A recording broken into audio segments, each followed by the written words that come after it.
The story you're about to hear may contain detailed descriptions of intense violence. It will certainly be worse than fiction.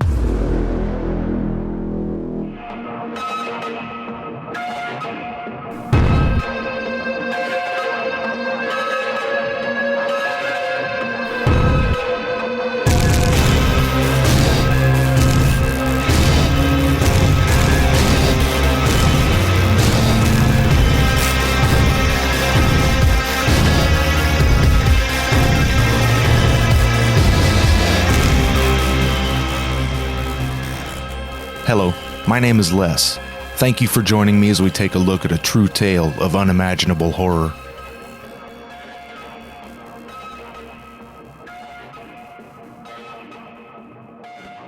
Now, listeners, this story is a little different.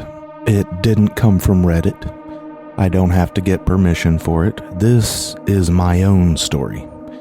And I can back it up with court documents. I will leave some sources in the notes of this, so you can check it out for yourself if you want to. Also, if you listen to Tales by Cole, you may have heard this story since he narrated it on his podcast.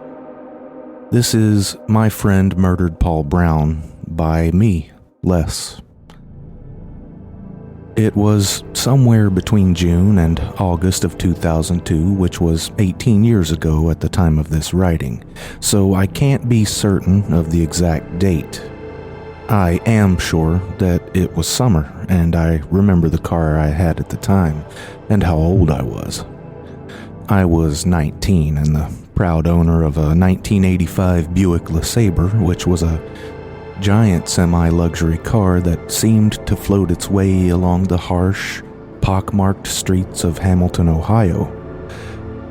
It was the first car I've ever owned, and I was damn proud of it since I bought it with my own money.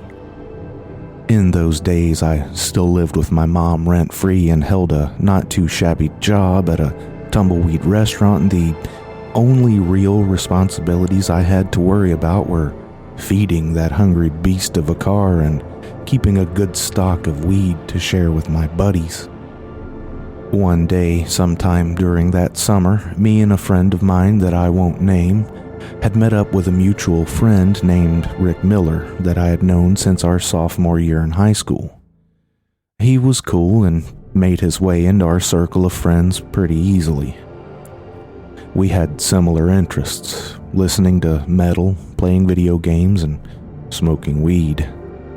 We were all hanging out with our friend Tom and his girlfriend, and took the hint that they wanted some intimate time, so we decided to go out for a cruise to smoke some bud and give them some space. Of course, since I was the only one of the three of us with a car, I was the driver. Usually on these roll and smoke trips, I would drive out of town to the more rural outskirts, which is exactly what we did. Hamilton is what I would consider a small city, and the townships around it are fairly densely populated, except on the west side. It goes from concentrated populations and packed shopping centers to country living in less than a mile on that end of town. It was probably somewhere around 3 or 4 o'clock in the afternoon at this point, and once we'd finished, we came back and parked the car across the street from the house where Tom and his girl were having their fun. We sat there for a while chatting, and Rick was unusually alert and seemed paranoid, even more so than being stoned is responsible for. I said something along the lines of, "What's up, Rick? You seem kinda nervous." I thought he was just worried that the cops were on their way to bust us for smoking a little bit of weed, but his response was something I had never expected and didn't take too seriously at the time. He said something to the effect of, "Man, I'm just worried that I have a warrant out on me. Me and Brad beat up some fag that owed me money the other night on the west side. I'm worried the cops are after me because that dude ended up dead. We didn't kill him, man. I swear we just took his wallet and it had like $5 in it, and we left him in a ditch." I found out a few days later that a dead body had indeed been found on the west side.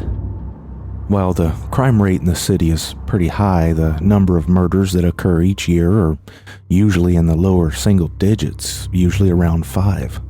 And those are mostly domestic situations. Finding a murder victim in a wooded area of a populated neighborhood just doesn't happen. Brad was a year or so younger than our circle of friends, but he was still one of us. At this particular time, I hadn't seen him in a while, and it wouldn't be until 2 years later that I found out he had been housed at a Sojourner rehab facility for some time. Apparently, on the night Rick robbed Paul, Brad had snuck out of Sojourner and wandered around town with Rick, and the two were trying to find drugs. At some point, they crossed paths with Paul Brown as he was leaving BW3's and walking home. The last images of Paul were captured on an ATM surveillance camera in the plaza where BW3's is located. They followed him for about 3/4 of a mile until they reached a small wooded area that had a creek running through the middle of it. They caught up to him, and Rick confronted him about some money he owed him and pushed him into the wooded area while Brad stayed on the outskirts of the tree line as a lookout. What happened in that wooded area would be described by seasoned prosecutors as one of the most heinous and brutal murders they had ever prosecuted.